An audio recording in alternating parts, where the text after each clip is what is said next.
En el Departamento Aeroportuario procuramos el buen funcionamiento de nuestros aeropuertos internacionales, domésticos y helipuertos estatales, incorporando nuevas infraestructuras que darán soporte a nuestra red nacional de helipuertos. Con eficiencia y transparencia, trabajamos en el desarrollo de la región sur con la construcción de 2 nuevos aeropuertos. Y con el rescate de nuestras terminales domésticas, hemos reactivado la aviación privada no comercial. Definitivamente esto es cambio. Trabajamos para ti. Departamento Aeroportuario. Descubre todo lo que puedes hacer con los canales alternos Senasa. Si ingresas a la app Senasa en la opción Servicios, Solicitud, puedes realizar tus preautorizaciones médicas desde cualquier lugar. Y si necesitas verificar el estatus de tu solicitud, también lo puedes hacer desde casa, ya sea en la oficina virtual www.arssenasa.gov.do o desde la app. Senasa, nuestro compromiso es tu salud. Tenemos un propósito que marcará un antes y un después en la República Dominicana. Despachar la mercancía en 24 horas. Estamos equipándonos con los últimos avances tecnológicos. Es un gran reto, pero si unimos nuestras voluntades, podremos lograrlo. Esta iniciativa nos encaminará a ser el hub logístico de la región. Despacho en 24 horas. Juntos a tiempo. Dirección General de Aduanas. Y ahora, el bateador se prepara con 2 outs.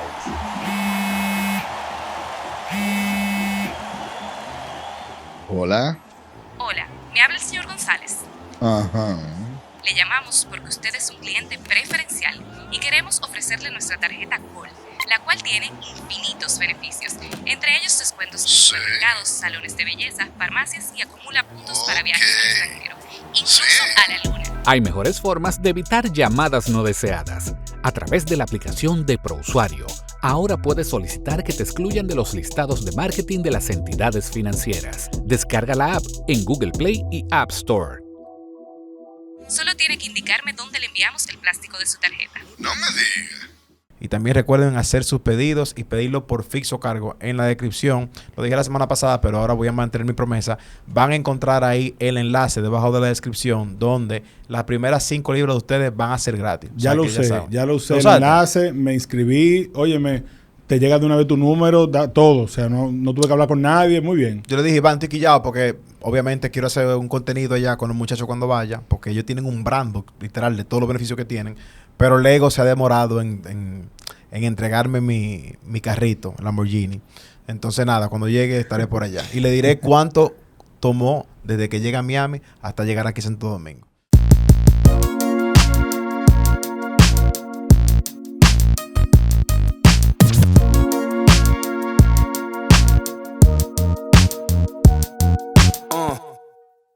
Episodio 262 de GP. Está como alto este micrófono. Bueno, después de que el otro día se quedó bajito. Sí, se quedó. Señores, discúlpenme la semana pasada. Qué bueno, Frank, que lo mencionaste. Ya, yo ni me acordaba de eso. Ni me acordaba porque no le escuché el episodio. Pero yo dejé el micrófono apagado. Ahora estoy viendo que está prendido. Y le agradezco el entendimiento que tuvieron. Y le pido disculpas a nuestro invitado, Eduardo, que fue afectado con ese error. Pero, nada, señores, recuerden que en el link de descripción está un enlace para que se haga miembro de Fixocargo y va a poder obtener 5 libras gratis. Recuerda que Fixocargo en todas las sucursales tiene un servicio al cliente independiente y puedes devolver gratis cualquier paquete si tu paquete llegó defectuoso. Fran, oye esta vaina, tú sabes que ya para esta edad que uno tiene, 27, 28 años, más o menos, uno tiene muchos sobrinos. Porque nosotros no tenemos hijos. Claro. No tenemos hijos. Entonces, la tienda Foque RD, o Foque, las cuentas son Foque RD, tiene ropa para niños española. Porque deja mucho que decir cuando tuvo un niño mal puesto. Claro. Y que te pasa por encima con un camión. Deja muy...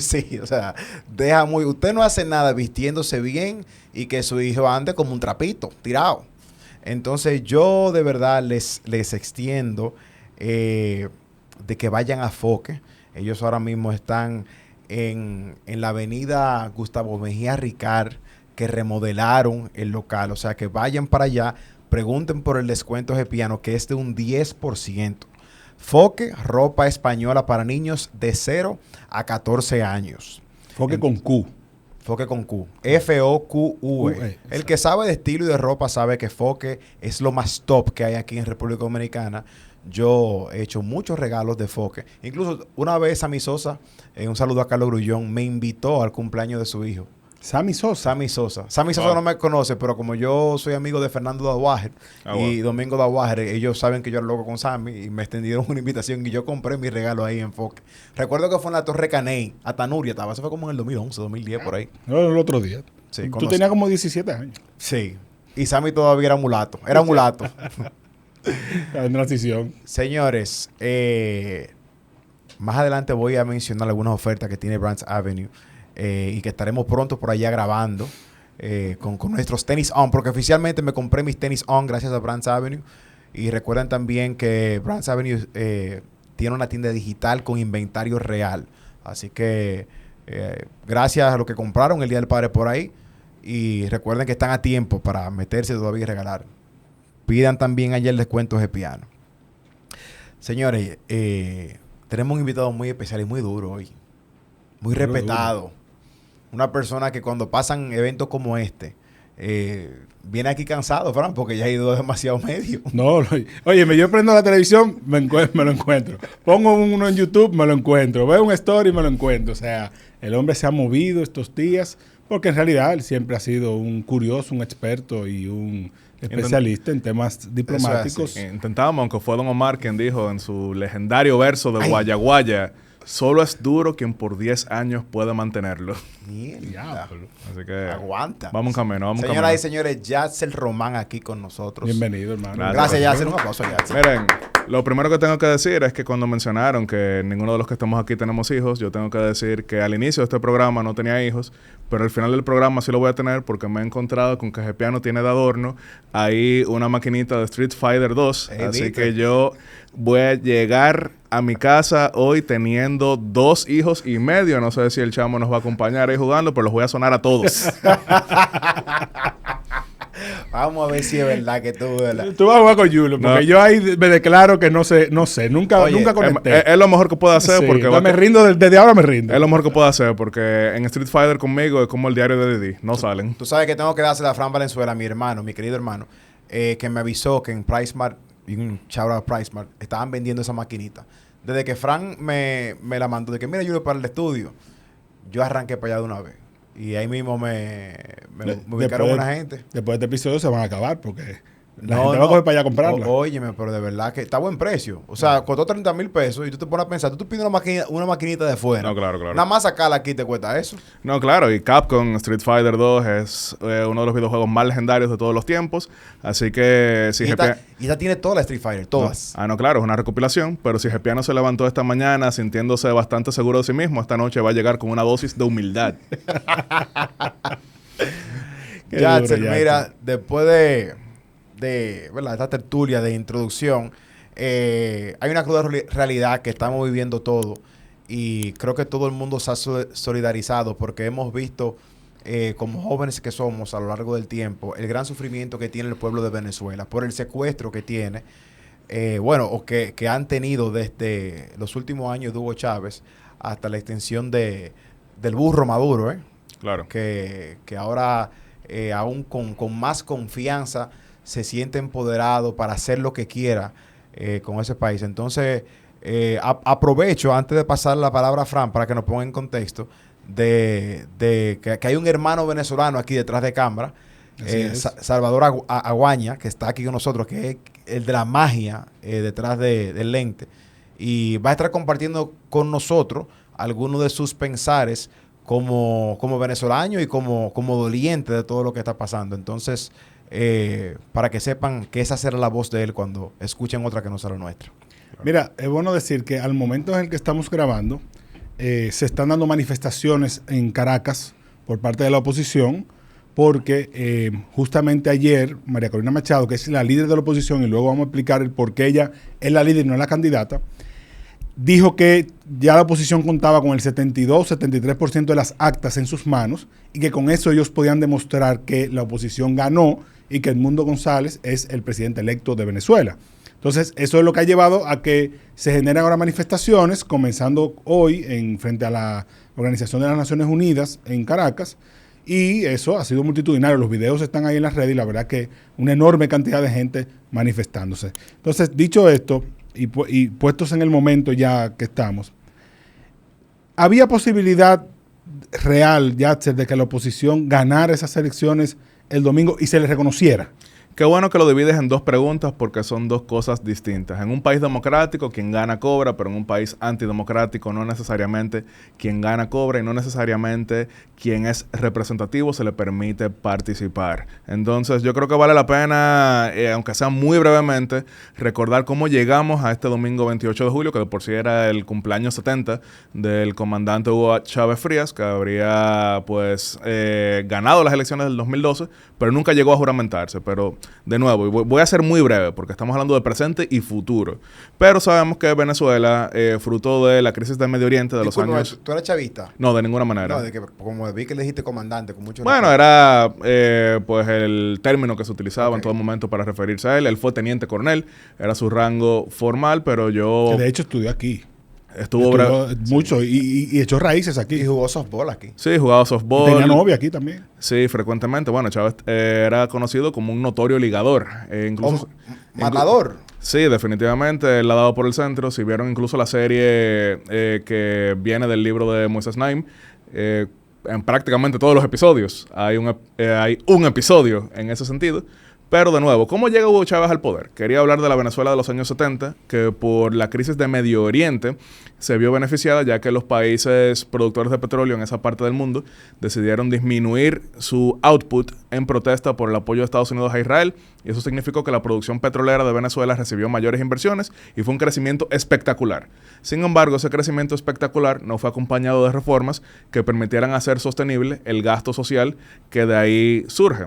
Así que cuando en el 1989 regresa al poder el presidente Carlos Andrés Pérez, que había estado del 74 al 79, ya no tenía la misma chequera, tuvo que hacer una serie de reformas económicas, de ajustes, que en cuestión de 3 semanas, vuelto al poder, febrero del 89, significó un estallido gigantesco llamado el Caracazo, que la audiencia, si no lo conoce, puede entrar ahora mismo a Google y ver cómo desde ese momento quedó condenado su gobierno. 2 intentos de golpe de Estado en el 92, incluyendo uno por parte de Hugo Chávez, quien dijo por ahora no lo hemos logrado, una destitución en el 93 y entonces un retorno al poder de otro presidente de una época anterior, Rafael Caldera, ya muy entrado en edad, indulta a Chávez. Chávez es legitimado en su intento de golpe de Estado, gana las elecciones del 98 sorprendentemente como el redentor de la sociedad y reforma la Constitución, se reelige, sufre un intento de golpe de Estado que durante casi 48 horas lo dejó fuera del poder, retorna más fuerte que antes, hace un referéndum revocatorio en el 2004, se reelige en el 2006,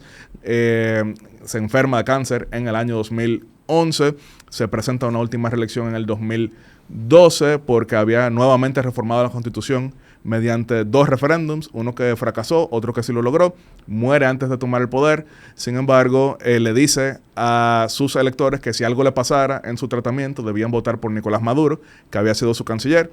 En ese trayecto de 2012 a 2013 se repiten las elecciones, ya ahora con Nicolás Maduro como candidato oficial contra Enrique Capriles, que había perdido contra Hugo Chávez, pero 1 millón de votantes que habían apoyado a Hugo Chávez en el 2012 pasaron a apoyar a Enrique Capriles en 2013. Fue la elección más cerrada en la historia de Venezuela. Supuestamente por 1%. 1% fue lo que se reconoció, pero de nuevo es un contexto muy distinto al actual, porque ahí era 1% de diferencia, y aunque hubo sospechas de actividad dolosa, cuando es un punto porcentual, ahí puede pasar cualquier cosa. Y ahí llegó Nicolás Maduro al poder, pero en un contexto mucho más difícil que el de Hugo Chávez, porque ya habían caído los precios del petróleo, ya había caído buena parte de la producción venezolana que no es petrolera. Y se había afectado el tejido empresarial, o sea, era prácticamente inexistente. Sí, porque Venezuela, por el tema petrolero, siempre había tenido más de un 80% de sus exportaciones que eran petroleras. pero por el envalentonamiento del gobierno chavista, el tejido empresarial que bien mencionas había colapsado y ya entonces en 2013 era 98% solamente la factura petrolera. Claro. Cae la factura petrolera, cae el país, comienzan las grandes protestas, apresamientos, represión, persecución, una situación de éxodo de parte de la población y finalmente entonces iban rumbo a las elecciones del 2018 que se buscaba que fueran representativas. En ese contexto había 3 mediadores que eran Leonel Fernández de República Dominicana, Martín Torrijos de Panamá y José Luis Rodríguez Zapatero de España. Sin embargo, de repente hay un cambio y República Dominicana ofrece ser formalmente sede gubernamental del diálogo. El doctor Fernández escribió un artículo diciendo que en algún momento se explicaría por qué fue que a él lo marginaron de ello, pero se llevó a cabo ese diálogo de mucha esperanza. Algunos llegaron a hablar incluso de Premio Nobel de Paz para el entonces presidente Danilo Medina, si se lograba.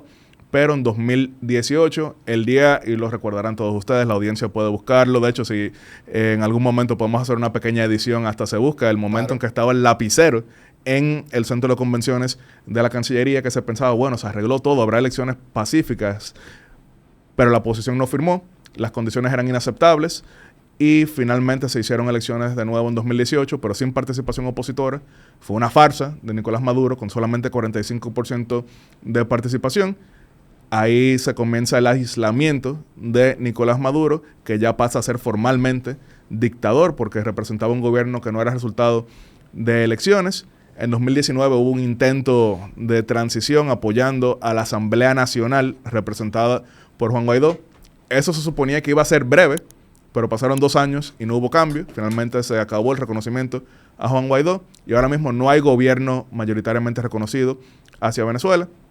Hubo un nuevo diálogo facilitado por Noruega con lo que le llaman las reglas de Estocolmo, que son reglas que impiden hacer relaciones públicas con lo que ahí sucede. Se sabía que había un diálogo en Barbados, pero no había declaraciones sobre el diálogo, a diferencia de aquí, que recordaremos que la prensa iba constantemente. Sí, claro, se dieron varias reuniones y en cada reunión se terminaba con una rueda de prensa. Con una rueda de prensa, claro. En este caso fue distinto. Y en Barbados se acordó que a cambio del levantamiento de sanciones económicas a Venezuela, entonces se iba a dar cierto nivel de apertura. Dame una pausa ahí, porque sí, claro, en el caso, lo de Barbados es muy fundamental. Claro. Para esa pregunta de si podía ganar la oposición y si se le puede reconocer. Porque en Barbados, además de levantarle las sanciones económicas a Venezuela, también hubo intercambios de otra naturaleza. Por ejemplo, claro, uno de los principales colaboradores, y se dice que es testaferro de Nicolás Maduro, claro, que había sido apresado en un vuelo camino a Venezuela, que había hecho parada creo que en Sudáfrica. Así es. Fue apresado, lo tenía Estados Unidos y lo entregó. Claro. Como parte de esos acuerdos. Y también creo que unos familiares de la primera dama. Claro, definitivamente dentro de los acuerdos estaba también pues el intercambio de personas. Todo esto porque se entendía que la situación ya era insostenible y que definitivamente Maduro había ganado. Ya Maduro estaba en el poder, estaba aislado y había sobrevivido, estallido tras estallido, sanción tras sanción. Entonces se entendía que era mejor intentar un intercambio para mejorar la situación. Eso fue muy cuestionado por algunos sectores halcones. Yo personalmente tengo que decir que he sido en todo momento antichavista, he sido en todo momento anti-Maduro, pero después de ver el fracaso de todo lo que se había intentado, yo entendí, bueno, hay que negociar. Porque esto es realpolitik. Vamos a ser pragmáticos y busquemos la vuelta para que se dieran elecciones, porque claro, a Maduro se le da todas estas concesiones a cambio de, uno, organizar unas elecciones con ciertos parámetros. Y el primer parámetro de esas elecciones era que la oposición pudiera elegir libremente a quién quería llevar como candidato opositor. Claro, y dentro de ese acuerdo estaba observación internacional calificada también, para auditoría del proceso y también pues que la oposición pudiera recibir garantías para participar. En ese sentido... Eso fue 2022. Efectivamente. En ese contexto había un sector que siempre había cuestionado las negociaciones, que era el sector liderado por María Corina Machado, ex diputada, ex coordinadora de la sociedad civil Súmate, pero que había sido precandidata contra Enrique Capriles en 2012, no logró una votación muy representativa ahí, pero se había mantenido dentro del país. Que muchos la recordarán, escúchame, Yatzel, que esa fue la que el comandante Chávez le dijo que estaba fuera de ranking para hablar con él. Que le dijo águila no caza mosca. Sí. Le dijo mosca. Sí, en ese momento, cuando Chávez estaba dando sus maratónicas rendiciones de cuenta, ella pues cuestionó qué es lo que estamos haciendo aquí y lo cuestionó a él y él le dijo, gana las primarias primero Y después las terminó ganando el año en curso, específicamente. Pero, ¿qué ha sucedido? Ella estaba ya inhabilitada por un mamotreto que significó cuestionar la utilización de tickets de comida en la Asamblea Nacional. A mí me sorprende con la normalidad que ese tipo de cosas se dan en Venezuela con la oposición. Vamos a explicar esa parte, porque esa parte es fundamental para donde estamos hoy. O sea, María Corina Machado se presenta en unas primarias de la oposición. Sí. ¿Por qué se dan esas primarias? Porque todos los partidos opositores dicen, mira, yo creo que el candidato sea Yatzel, yo creo que el candidato sea Julio, yo creo que sea Fran, mejor hagamos una primaria y el que más saque, a ese lo vamos a apoyar todos. En este caso, María Corina Machado gana con el 90%. Así es, arrasó. Arrasó, o sea, ella era la candidata. Pero cuando se va a inscribir como candidata, sale a relucir. Sí, no es exactamente así cronológico, ya estaba inhabilitada, pero el acuerdo de Barbados establecía que se iban a levantar esas proscripciones. Ya previo a eso, el tribunal, una corte de jueces chavistas, o maduristas, ¿verdad? Obviamente. La había condenado a ella 15 años de inhabilitación para ejercer puestos públicos. Claro. Pero como bien decía Yatzel, en los acuerdos de Barbados se había establecido que no, que eso se iba a ignorar. Entonces, primero, lo que dijeron estas autoridades era que, como eso se había hecho en ley, no podían sencillamente levantarlo, sino que tenía que establecer su impugnación para que de esa manera entonces se le levantara. Eso dio cierto nivel de esperanza. Vimos la embajada de Noruega en México diciendo, bueno, este es el proceso, porque con todo y todo, aunque sean leyes cuestionables, son leyes, así que se seguiría el procedimiento, pero finalmente vamos a una pausa y preguntarle a Salvador si él tenía esperanza como venezolano. Bueno, lo primero que debo decir es que mi opinión tiene que estar quizás un poco condicionada porque de los orígenes que tengo, pues viví muchas cosas en persona. Y esta es mi perspectiva. Soy un editor de videos, o sea que no pueden tomarme como a un experto en política. Pero ciertamente esa noche del día 28 durante las elecciones yo tenía un poco de esperanza. Obviamente sabíamos lo que iba a pasar. Como venezolanos es costumbre, porque esto básicamente es algo guionado. O sea, durante todas las elecciones que vivimos notamos ese tipo de lenguaje que utilizaban las personas del gobierno, donde te dejaban entrever, señores, no tengan esperanza, básicamente. O sea, no piensen que van a ganar. O sea, cuando yo empiezo a escuchar que están diciendo que van a anunciar el primer boletín, donde el 80% de los votos han sido ya contados, ciertamente tuve un poco de emoción, pero cuando escucho que han sufrido un ataque, que impidieron el conteo de votos, ya yo tenía las esperanzas por el suelo, honestamente. Pero una pregunta, Salvador. Cuando tú viste que la oposición había elegido a María Corina Machado, ¿sentiste que podía ser una contendiente que ganara esas elecciones? Sí.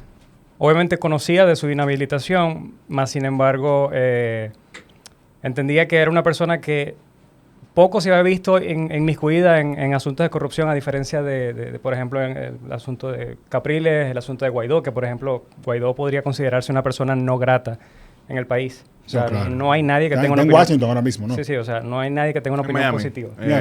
En Miami, la diferencia que está haciendo Salvador es que María Corina nunca ha administrado nada. Entonces, eso la dejaba en una situación un tanto distinta. Porque, por ejemplo, ella nunca fue integrante de los gobiernos de Acción Democrática, ni de COPEI, ni habían tenido nunca una posición ejecutiva. Entonces, además, fue la que se quedó en los momentos más duros. Buena parte del resto de la oposición está fuera de Leopoldo está en Madrid. Así es. Y Leopoldo López, que también tuvo preso. Sí, claro. ¿Verdad? No estoy diciendo que sean cobardes. O sea, porque sino que no están, simple y llanamente. Sí, no están por diversas razones, entendibles todas. Claro. Pero de nuevo, se denegó esa solicitud y ahí llegó nuevamente el temor de que habría una abstención masiva de la oposición, pero María Corina, de una manera inteligente, pragmática de Realpolitik, reconoció que esto no se trataba de ella. Bueno, espera, porque ahí decíamos que la embajada de Noruega había dicho, bueno, ese es el proceso, etcétera, etcétera. Al final no se dio, porque también alegaron que unos plazos, que la impugnación, etcétera, etcétera. Y ella viene con el pragmatismo y busca a alguien que la pueda sustituir. Otra persona que de ninguna manera podía ser, vamos a decir, incluido en estas manipulaciones jurídicas. El embajador Edmundo González... No, pero antes hubo una otra opción, que era Corina Lloris, ¿no? Sí. Sí, bueno, también claro. eso fue otra inhabilitación. Esa fue la primera opción. Una profesora bien entrada en edad. Sí, que cuando fue a inscribirse dijeron que el sistema no estaba funcionando, o que el formulario no le entró, o sea, buscaron otra razón para que ella no quedara. Así es, definitivamente. Era una persona, vuelvo y repito, una profesora, y aún así la quisieron inhabilitar, pero entonces de nuevo, en ese contexto que nuevamente parecía que iba a haber una abstención de la oposición, que ya se ha tenido previamente, 18, claro. Llegó el caso de Edmundo, que algunos esperaban que iba a ser como que un candidato pues interino en lo que se resolvía cualquier tema con María Corina, pero no, como fue el candidato aceptado, se decidió apoyarlo a él. E incluso hay un meme que ahora está dando muchas vueltas, que ven, por ejemplo, el discurso fuerte que da María Corina, que ha sido la líder de la oposición, que es la líder democrática, que es la protagonista de la campaña, y ella habla bien fuerte con su gran carisma, y ven que Edmundo, obviamente un diplomático entrado en ya una tercera edad, tiene 75 años, está bien saludable, pero no tiene la misma energía que ella, y el meme que está dando vueltas es: cuando mi novia se pelea con el mesero, yo lo que quiero es que eso se resuelva rápido, porque ella sale hablando fuerte y él llega hablando bajito. Pero no es algo inédito en la historia política latinoamericana, recordando que cuando Juan Domingo Perón estaba en el exilio y se decidió celebrar elecciones en 1973, él no podía participar, sino que entonces Héctor Cámpora fue el candidato del Partido Justicialista, llevando la frase famosa: Cámpora al gobierno, Perón al poder. Después volvió Perón, se dio una masacre cuando llegó al aeropuerto de Ezeiza, porque resulta que los miembros de su partido se odiaban entre sí. Y ellos amaban a Perón, pero cuando se ven la cara es como que, bueno, yo te odio. Y se entraron a tiros, pero Cámpora renuncia a la presidencia y Perón después finalmente regresa, aunque sabemos que fallece en el poder. Solamente estoy poniendo una pequeña anécdota, pero así se llega al 2024, 28 de julio. Domingo 28 de julio todavía no hemos llegado, porque se nombra Edmundo González, comienzan a salir encuestas que le dan esperanza a la oposición. Y no son como 2013 con divergencia de solamente 2, 3, 4, 5, un punto porcentual. Estamos hablando de 2-1. Estamos hablando de diferencia de millones de votos. Que vale la pena poner en contexto el padrón electoral venezolano. El padrón de ese país tiene 21 millones de personas. Sin embargo, hay casi 8 millones que están fuera de Venezuela, incluyendo 120,000 aquí en República Dominicana, que fue lo que llevó a que en noviembre del 2019 se estableciera el requisito de visa para venezolanos en nuestro país. Entonces, eso significa que el padrón no es del todo sincero, más aún cuando se estableció el requisito de que para votar en el exterior necesitas residencia permanente en el estado receptor. Muy distinto al caso de República Dominicana, que tiene un padrón inflado en el exterior, es de 870,000 personas, pero tú no tienes que estar como residente permanente en Nueva York para empadronarte. Pero no tiene que ser dominicano. Dominicano ya. Pero eso significaba que iba a ser muy cuesta arriba que Venezuela recuperara el nivel de participación histórico que tenía. Porque si la audiencia entra ahora mismo y busca elecciones Venezuela 1983, cuando ganó Jaime Luis Inchi, verá que participó 87% del padrón. Si busca las elecciones del 88, cuando ganó Carlos Andrés Pérez por segunda ocasión, verá que votó 83% del padrón. Pero ahora eso era imposible por la gran cantidad de personas que no podían votar. Incluso aquí en República Dominicana, que de nuevo son 120,000, pero solamente estaban en el padrón 600. O sea, Salvador no tiene oportunidad de votar. No. ¿Por qué? ¿Tú estás en paro? No. O sea, él no tiene, al él tener una residencia temporal, no permanente, la embajada no lo empadrona. No, claro. De hecho, si vieron esa concentración ese domingo, que fue un gran ambiente de fiesta en el Mirador, ahí había por lo menos 1,500 personas, pero de ahí probablemente votaron 10 de los que estaban ahí. Fue igual un gran aporte, pero repito, de casi 8 millones de venezolanos fuera de su tierra, solamente 160,000 están habilitados para votar. Entonces, ese domingo vimos que participó cerca de 12 millones de personas. Ahora, esas 12 millones de personas, aunque era alrededor del 56% del padrón general, significaba más del 80% de la gente que vive en Venezuela. Espérate, vamos a llegar ahí. Está interesante esa parte, porque tú lo que estás diciendo es que el 100% del padrón incluye a 8 millones de personas que no podían votar. Claro. Que eso podían votar 100,000 personas, 150,000 personas. El padrón real de gente que de verdad podía votar es 13 millones de personas, exacto, más o menos. Sí. Y de eso tú me estás diciendo que votaron 12. Exacto. O sea, la verdad que es una locura. Es una locura. Sin embargo, de nuevo, vimos el desarrollo que tengo que resaltar que fue pacífico En el contexto Una venezolano. locura en el buen sentido, porque te está diciendo que de verdad hubo una movilización del madurismo, obviamente, porque tienen los recursos para eso, pero también de la oposición. No es cierto que la oposición se quedó sentada. Fue una movilización masiva y Salvador puede confirmarlo con sus familiares, amigos y demás. Hubo gente que llegó a las 4 de la mañana a votar y eso no es común. Eso ni siquiera Papolón en los Minas lo hace a la hora de votar. No, sí. Tú sabes que es una buena pregunta, Salvador. Tú que tienes familia allá. O sea, las reacciones que tú recibías el domingo durante el día era de que, porque para mí, igual como dice Yatze, la votación fue productiva, fue pacífica. Con cosas que pasan, igual que en cualquier sistema democrático, pero en general la gente podía votar. Sí, realmente no se presentaron, o sea, en la mayoría de los casos no se presentaron mayores obstrucciones al proceso, o sea, realmente se dio con bastante civismo y tranquilidad. Sin embargo, ya después de entrada la noche fue que hubo más inconvenientes. Sí, después de las 6 de la tarde. Sí, en la etapa postelectoral. A lo largo de la votación hubo un cuestionamiento que aquí conocemos muy bien en República Dominicana, pero que no es necesariamente fraudulento, que es lo que se llama voto asistido. Que es lo siguiente, vamos a decir que Gepiano está bien entrado en edad, entonces Gepiano depende de las ayudas que yo le doy y él va a ir a votar y yo tengo que cerciorarme de que él vaya a votar por mí. Entonces yo le digo, mira, yo te voy a acompañar como votante asistido. Y él me dice, no, pero yo estoy en buena condición. No, yo voy como asistente tuyo porque tú no tienes tus facultades. Entonces yo lo llevo a la urna y yo estoy viendo en el momento en que él está votando. Eso pasa en muchos lugares. De hecho, si entran a la Organización de Estados Americanos van a ver que es un cuestionamiento que se hace en todas las elecciones de América Latina. Porque sí, probablemente Gepiano es mi tío querido a quien yo llevo a votar, pero existe el temor de que Gepiano esté bajo el yugo mío opresor y que yo le voy a quitar la ayuda si no vota por quien yo quiero mientras lo estoy mirando. Eso fue un cuestionamiento, pero no es ni siquiera lo que vale la pena citar a la hora de hablar de una imposición dolosa, que es hasta donde estamos llegando ahora, de nuevo cronológico. Comenzamos en los 70, pasamos a los 80. No hemos respondido a la pregunta, pero esto ha sido sumamente interesante porque faltan cosas del contexto. Claro. Y te tengo ahí dos preguntas. La primera es, el sistema electoral venezolano usa el sistema electrónico. Sí. Es decir, es un voto en pantalla con la impresión de un volante que tú depositas en la urna. Así es. Y eso tiene años. Sí. Tiene años.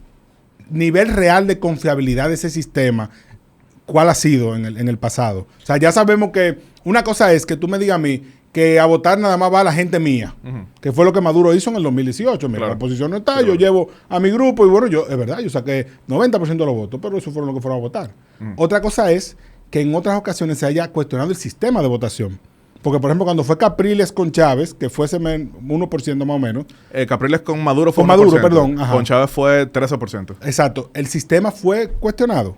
En el 2012 no exactamente. Sin embargo, Salvador recordará que en las elecciones parlamentarias, primeras con el sistema electrónico automatizado, hubo un cuestionamiento porque se decía que no existían suficientes garantías de que al momento de tú poner tu huella para la votación, que eso impedía conocer por quién tú habías votado. Esa fue la primera abstención de la oposición. Sin embargo, esos eran cuestionamientos que después habían desaparecido con el tiempo. Incluso la empresa Smartmatic, que es la que ha provisto de estos sistemas, es uno de los principales contratistas en tecnología electoral en buena parte de la región. Claro, siempre los atacan y demás porque es algo que genera cuestionamientos, pero últimamente no estaba siendo el protagonista. Esto es importante porque estamos hablando de que en el domingo 28 de julio, después de las 6 de la tarde, el sistema está cuestionado. Primero por el hackeo, supuesto hackeo, vamos a decir, no sabemos todavía.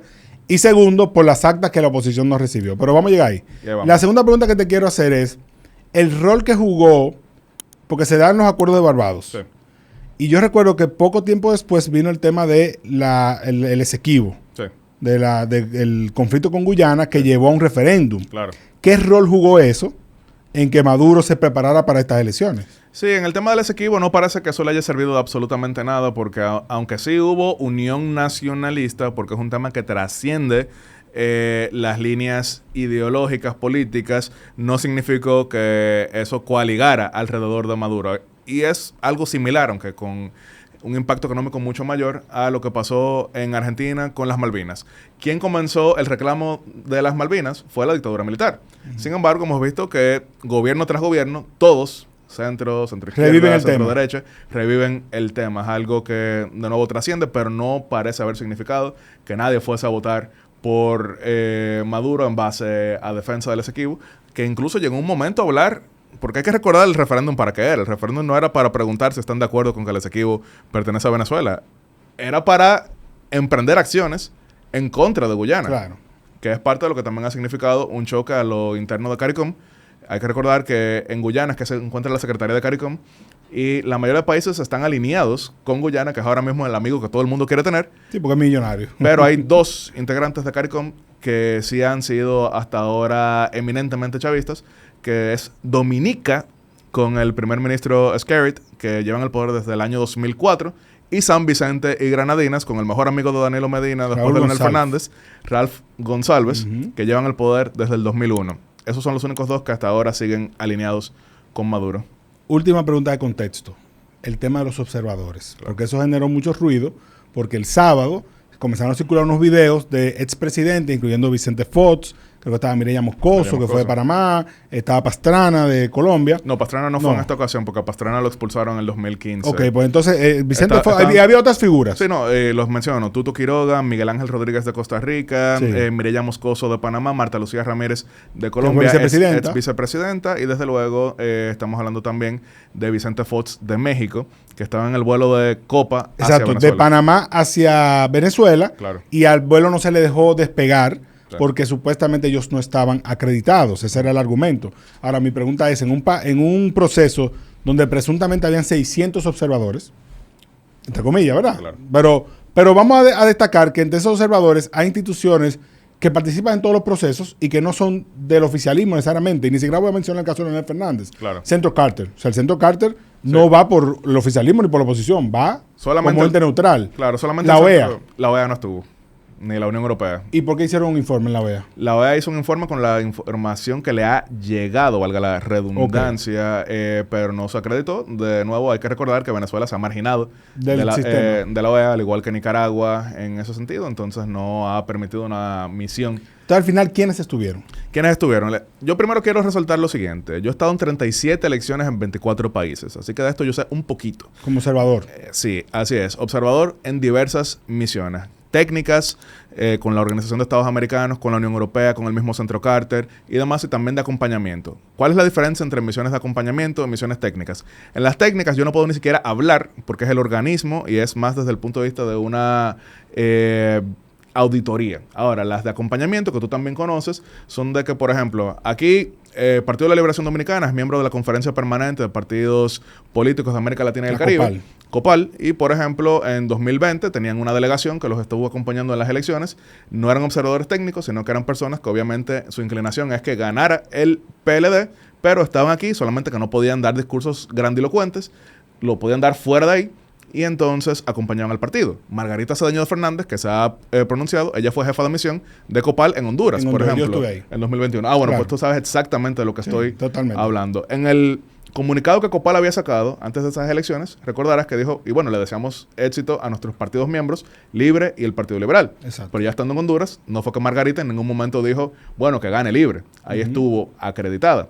En el caso de Venezuela, solamente fueron acreditados los acompañantes alineados con el eje chavista. Eso es el Foro de Sao Paulo, que reúne a la extrema izquierda, la organización llamada Grupo de Puebla, que reúne a una extrema izquierda que trata de presentarse como no extremista. Ahora, desde el punto de vista un tanto más técnico, estuvo el Centro Carter, que tiene mucha historia electoral, incluyendo en República Dominicana, que estuvo por primera vez en el 1990 invitado por el profesor Juan Bosch a las elecciones de ese año, cuando emitió un informe que avalaba el triunfo de Joaquín Balaguer, y después en el 2004 estuvo en el referéndum revocatorio de Venezuela, cuando Hugo Chávez se sometió al escrutinio, e igual avaló el triunfo de Hugo Chávez. Sin embargo, el Centro Carter, ya vamos a hablar un poquito más adelante, es de los que ha cuestionado los sucesos de a partir de la medianoche del domingo 28 de julio.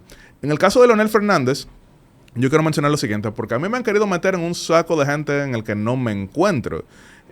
Yo siempre lo repito, Leonel Fernández tendrá siempre mi admiración y respeto, lo que nunca ha tenido es mi voto.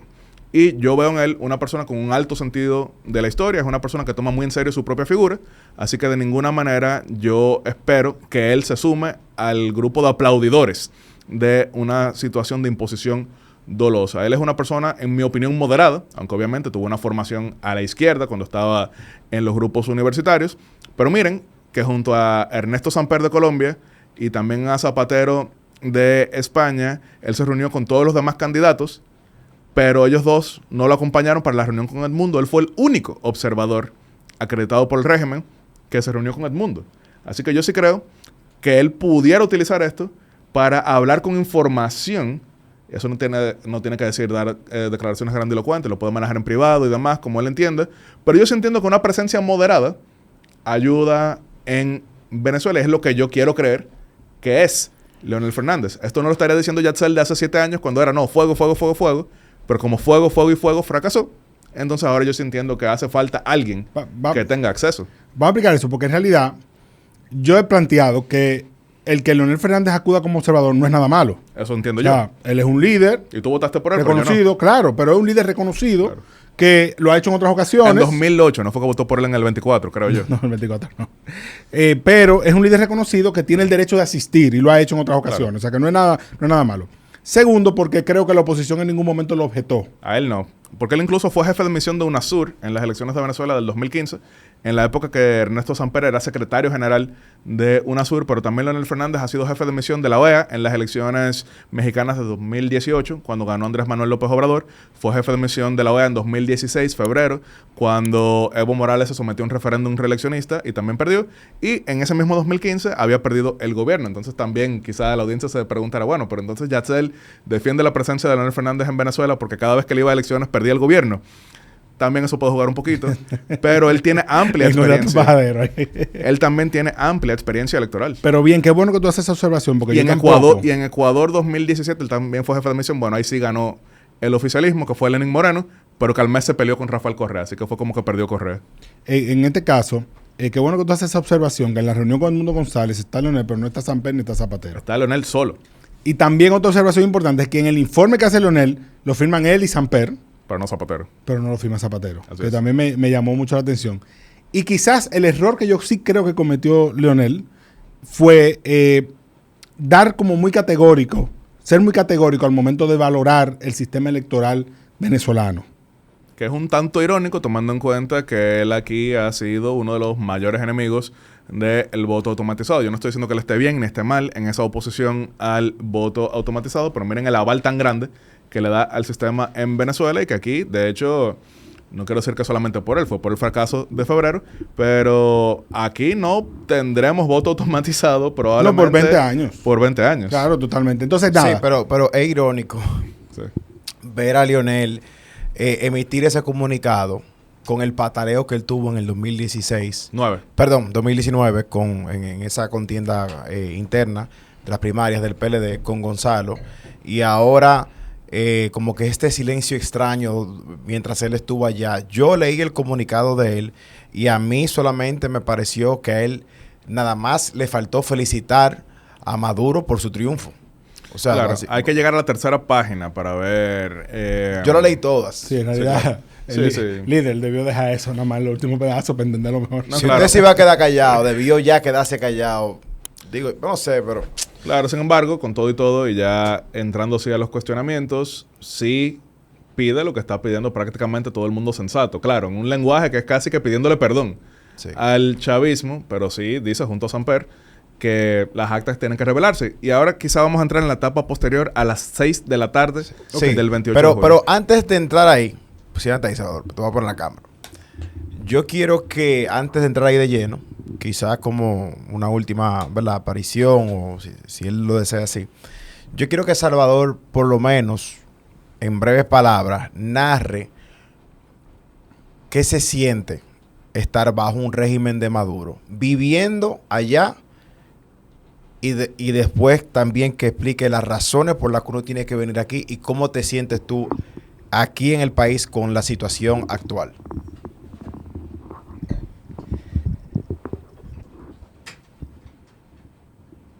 No, ahí la pusiste. Ahí. Okay. Me repite la pregunta, por favor. La pregunta es, como venezolano, durante todos estos años, no puedo determinar desde cuándo tú te sientes así, desde qué momento de la gestión de Hugo Chávez, te sientes con ese sentimiento de dictatorial, de como prisionero, como ciudadano, y tu sentimiento actual con todo lo que está pasando. Tú mencionaste ahorita que has vivido muchas cosas. Si se puede decir qué son esas cosas y desde qué tiempo tú lo has estado viviendo.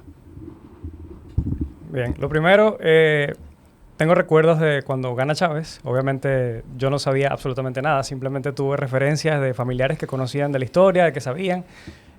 Básicamente, pues muy poca gente quizás sabe esto, quienes no me conocen. Casi toda mi familia fueron militares. Yo crecí en batallones, yo vi eso desde cerca.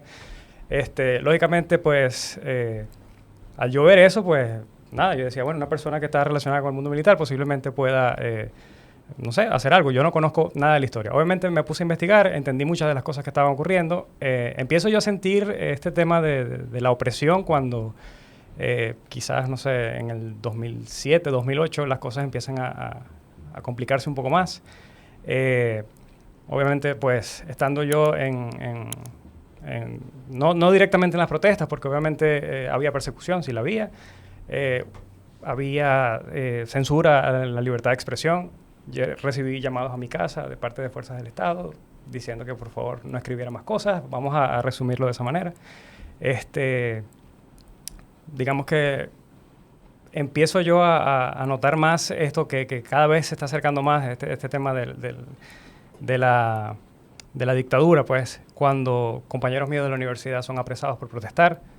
Yo decido dejar el país porque me vi involucrado en una situación de un intento de secuestro. Entonces, obviamente, digamos que íbamos 5 personas en un vehículo, solo vivimos 4. Entonces, yo decidí, pues, tomar la decisión en ese momento. Para mí eso fue el momento más trascendental. O sea, asesinaron... O sea, habían 5 personas y en el intento de secuestro muere una persona. Sí.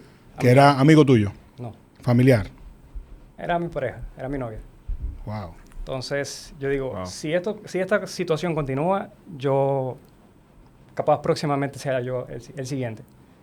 Entonces, cuando yo veo ese tipo, o sea, ya yo tomo la decisión. Obviamente, estamos hablando de una situación en la que un venezolano promedio ganaba en ese entonces $3 al mes. O sea, es difícil de entender. Y lo traduzco a pesos dominicanos, una persona que gane 150 pesos, 180 pesos al mes. Sí. O sea, no es tanto por el tema de la economía. Seguridad fue lo que a mí me sacó de ese país. Y yo me fui con un rencor y con un odio de ese país. Y mucha gente me discutía, no es el país, es la gente. Sí, pero es que es un conglomerado de cosas. Claro. Entonces, me daba mucho coraje porque, como digo, o sea, tenía muchos conocidos, mucha gente. O sea, yo frecuentaba mucha gente relacionada con el gobierno. Y yo decía, ¿cómo es que tú no te das cuenta de todas estas cosas que están pasando? Entonces, voy a esperar que me pase algo a mí directamente para tomar acciones o algo. Y mucha gente se preguntará que por qué yo no salí. Todos mis familiares tenían cosas que perder. Y no es que lo hacían por amor al arte, no, era miedo. O sea, eso del voto asistido también existía lo del voto obligado. Recientemente, en las últimas elecciones, vimos cómo el director de la Universidad Nacional de la Policía de Seguridad obligaba a los estudiantes a votar a favor de Maduro. Entonces, me parece que eso, o sea, ¿qué más pruebas se pueden tener? Claro. Y cuando tú simplemente no puedes dedicarte a lo que te gusta, o sea, ya hablando de cosas más superficiales, tú no puedes dedicarte a lo que te gusta con seguridad, con plenitud, tú no puedes disfrutar de tu vida con plenitud. ¿Qué más tengo yo que perder allá? Pero una pregunta, Salvador, y la verdad que muy valiente de tu parte abrirte de esa manera, porque uno ve esta situación y a veces olvida que detrás hay historias muy personales, muy, muy cercanas, de familiares, de situaciones como esa, que la verdad que lo siento mucho. Pero uno también, desde aquí, a veces se deja alimentar de una propaganda, como de que, bueno, las cosas han mejorado, hay una situación económica mejor, hay interés de que se participen. O sea, todo eso al final le cuenta una ilusión. O sea, tú que hablas con gente allá, porque uno ve lo que los medios le alimentan y lo que la poca información que uno busca adicional, porque muchas cosas están bloqueadas. Sí. Una de las cosas que hay que destacar del gobierno de Chávez y del gobierno de Maduro es que fueron expertos comunicadores. Expertos en la maquinaria propagandística que tenían. Pero, o sea, cuando digo expertos es que realmente es sorprendente lo que son capaces de hacer. Una de las cosas que los caracterizó fue el cambio de nombre de muchas de las cosas. O sea, ya cuando tú estás hablando de paramilitares, no, son defensores de la patria. Y eso suena bonito en cualquier parte del mundo. Claro. Entonces, cuando Venezuela llega a su apogeo, si no me equivoco, me pueden ayudar con estas informaciones, alrededor del 2008 podría decir que Venezuela no se vio tan afectada por la crisis de los bancos en Estados Unidos, etcétera. O sea, hubo una subida del precio del petróleo. Llegó a 140, casi 150 dólares el barril. Eso generó una bonanza en la economía en general y se percibía. O sea, estamos hablando de que en mi casa se hacía una compra del supermercado, que eso era una cama completa de una pick-up. Wow.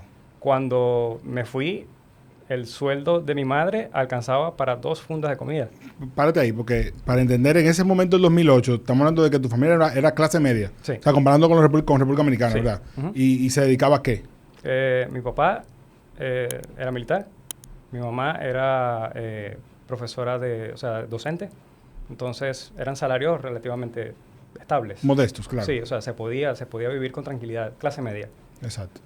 Y de un momento a otro sube esa bonanza y tú, bueno, como tú dices, llenas una camioneta de la compra del supermercado. Sí, y esas cosas que realmente, o sea, yo llegué a ver como la gente, un salario entero, 2 fundas, y era racionado. O sea, eso que dicen de Cuba, de las cartillas de racionamiento, claro. Te pongo ahí una pausa porque yo fui a Venezuela en el 2013 y fui en una misión oficial, fui con la vicepresidenta, ¿verdad?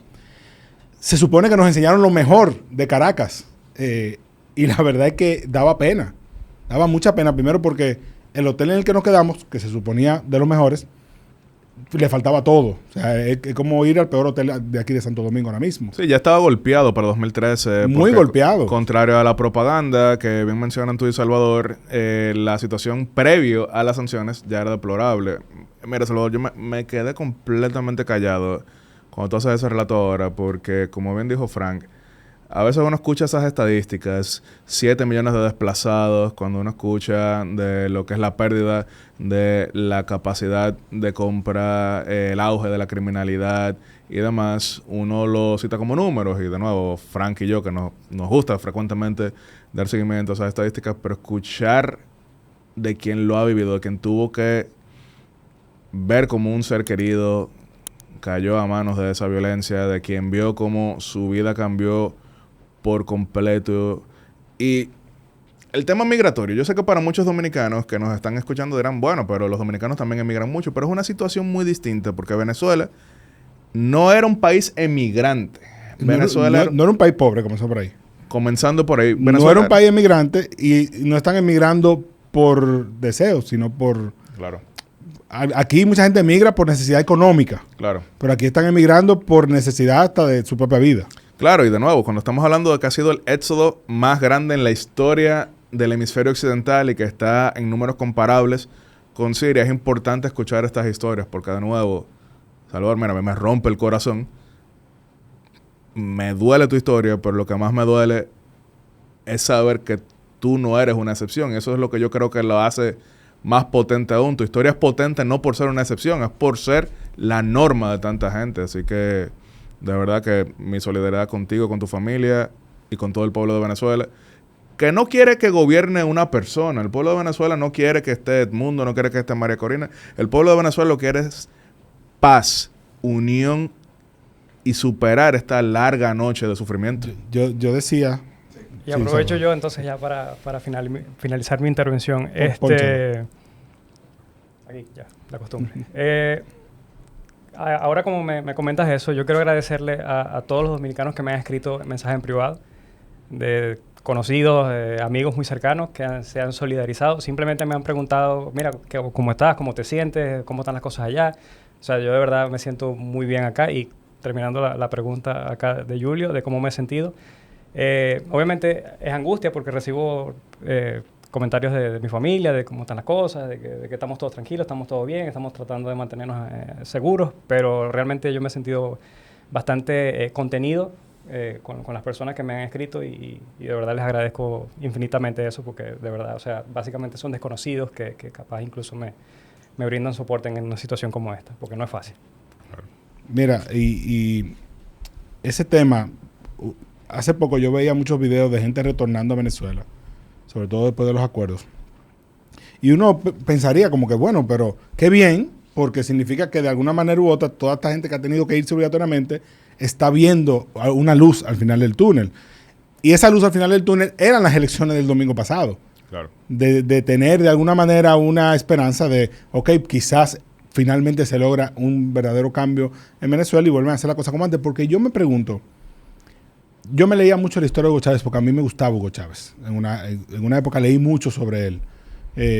Porque como bien dice Salvador, en términos comunicacionales era un genio. Que por cierto, si entran a YouTube ahora mismo, van a encontrar que él grabó a los presidentes aquí desde Radio y Televisión Dominicana. Con Hipólito Mejía. En el año 2001, aquella ocasión que jugaron pues softball, el equipo de los militares dominicanos con el equipo de los militares venezolanos en ese momento, antes de pelearse con Hipólito, que esa es una anécdota para en breve, pero en un momento se estuvieron llevando bien. Y hay muchas anécdotas con Hugo Chávez, porque él incluso venía aquí, manejaba él mismo. Manejaba él. Y yo tengo un amigo que me contó que cuando él vino como presidente electo, creo que fue en 1999. Él vino como candidato. Y luego vino como presidente electo. Él vino como candidato que fue recibido por el presidente Fernández en el Palacio Nacional con un tratamiento... Que eso fue parte del apoyo para que ganara. Claro, claro. Después también vino como presidente electo. Vino como presidente en ese mismo 2001, que recordaremos que visitó al profesor Juan Bosch, visitó al presidente Balaguer. Es una foto que está ahí. Se escriben ahora mismo en Google Hugo Chávez, Joaquín Balaguer. Van a ver que pues a Hugo Chávez tomando notas, escuchando al presidente Balaguer, y pues todo ese intercambio. Vino a cumbres. La última vez que vino recordaremos que fue mayo del 2010, que fue para el anuncio de la firma de la compra de Refidonza. 49% de las acciones después de un proceso que había durado 2 años. Cuando él vino de presidente electo, esta persona que me lo contó, ¿verdad? Me dice que él fue a la casa donde él vivía cuando era cadete, que estudiaba aquí.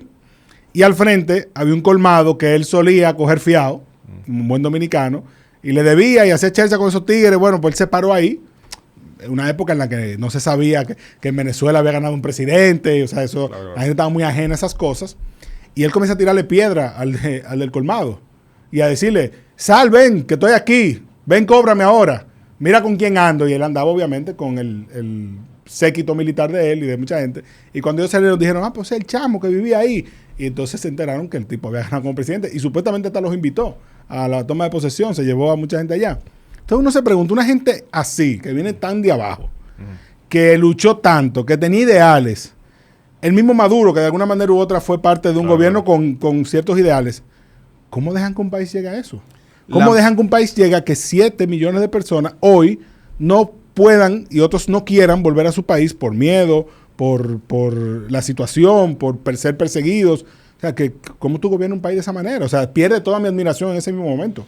Y eso fue retratado hace ya casi un siglo en su novela Rebelión en la Granja. George Orwell, que era socialdemócrata laborista, no era una persona de derecha, pero cuando retrata la revolución bolchevique, me imagino que buena parte de la audiencia lo conoce, pero si no lo resumo brevemente, él hace la símil de una granja que tenía a un granjero que reprimía a los animales hasta que un grupo de cerdos se rebelan en su contra, los remueven y toman el poder para reivindicar a los animales, pero entonces los cerdos comienzan a reprimir incluso peor que los que estaban previamente, los humanos, y comienzan a caminar en 2 patas y hasta comienzan a dormir en las camas de los humanos. Entonces esa obra sigue siendo al día de hoy el ejemplo del revolucionario que al otro día se convierte en conservador, y que es más conservador que un régimen que no quiere salir jamás del poder. Claro. Y eso viene del marxismo-leninismo, recordando que fue Lenin quien estableció que el peor pecado del revolucionario es la entrega del poder. Entonces para ellos es un tema cuasi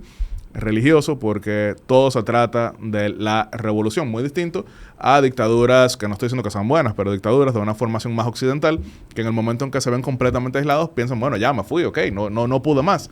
Pasó con Pinochet, pasó con muchísimos otros. Ese es el caso más visible, pero en el caso de la extrema izquierda, hasta ahora no ha salido ninguno, mucho menos por un tema de votación. Pero hay una esperanza en el sentido de que esto pueda llevar a una especie de negociación. Esa es la opinión más optimista. Bueno, espérate, estamos en el domingo 28 de julio ya.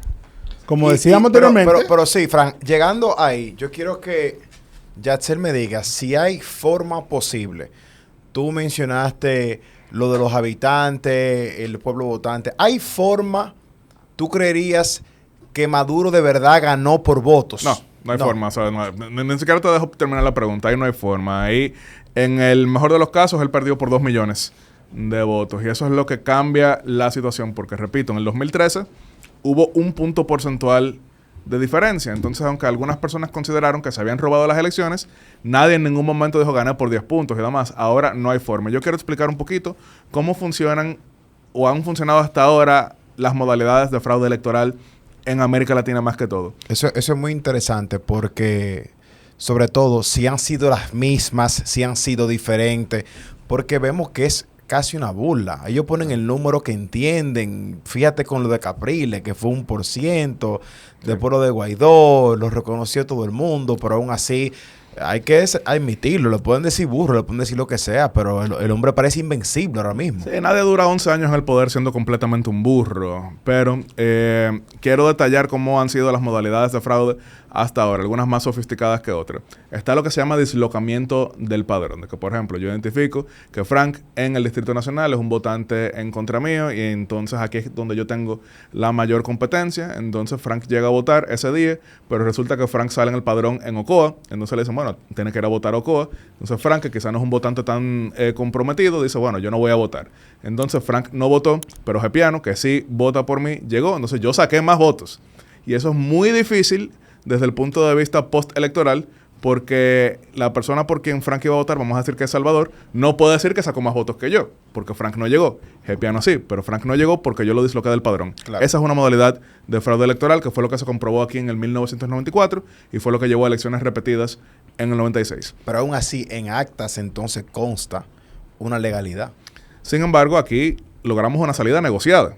Pero, de nuevo, es muy difícil una situación como esa y también requiere un manejo muy fino y eso nos lleva a la siguiente modalidad, que es la supresión mediante intimidación. De nuevo, Frank llega a votar, Frank está en el padrón, pero Frank ve que están ahí los monstruos totales con todos sus pistolones y demás, y Frank piensa, bueno, yo mejor me voy de aquí porque yo no sé lo que puede pasar. Lo que hablaba Salvador ahorita. Efectivamente, entonces esa fue una intimidación. Entonces Gepiano, que votaba por mí, sí llegó ahí, y de nuevo, el voto yo lo saqué. Yo gané. Eso es posible cuando hay una competencia muy cerrada. Está la manipulación electrónica, que también es muy difícil de confirmar porque incluso un ingeniero que lleva a cabo una auditoría forense de un proceso electrónico no puede decir, mira, fueron tantos votos ni todo esto. Lo que puede decir es, aquí hay un vicio que hace no certificable el resultado, pero también hace difícil decir, gané yo o ganó Salvador. Todas estas son modalidades que se han visto en diversos países con diversas situaciones. Ahora, en Venezuela no pasó ni lo primero, ni lo segundo, ni lo tercero. En Venezuela lo que pasó el domingo 28 de julio fue que a la medianoche se dijo, ganó Maduro. Pero no se ha publicado una sola acta, no se ha publicado un solo resultado. Entonces, en la mayoría de países, ¿qué es lo que estamos pidiendo? Que se publiquen actas. Vamos a llegar ahí, porque entonces 6 de la tarde. Señores, así de sencillo como eso. Espérate, 6 de la tarde. 6 de la tarde cierran la mesa. Yo vi algunos videos de algunos conflictos, de esta mesa no la han cerrado, eso es normal en cualquier proceso. Comienza el conteo. Estamos hablando de un sistema de voto electrónico, que tan pronto cierra, transmite. O sea que en el peor de los casos, a las 9 de la noche debieron haber tenido ya un boletín, por lo menos con el 40-50% de la mesa que era representativo. Yo me dormí sin haber tenido un solo boletín. Y eso que hay una hora atrasada en Venezuela. Pero... O sea que lo primero que genera suspicacia es el tiempo que se tardó. Que en Venezuela, como Salvador bien sabe, tienen algo que para mí es bastante cuestionable en un país con voto automatizado, y es que no se publican boletines hasta tanto no haya una tendencia irreversible. Distinto a República Dominicana, donde se busca primero el 20% o una hora. O una hora, que frecuentemente es la 8 de la noche. Eso tiene una lógica detrás.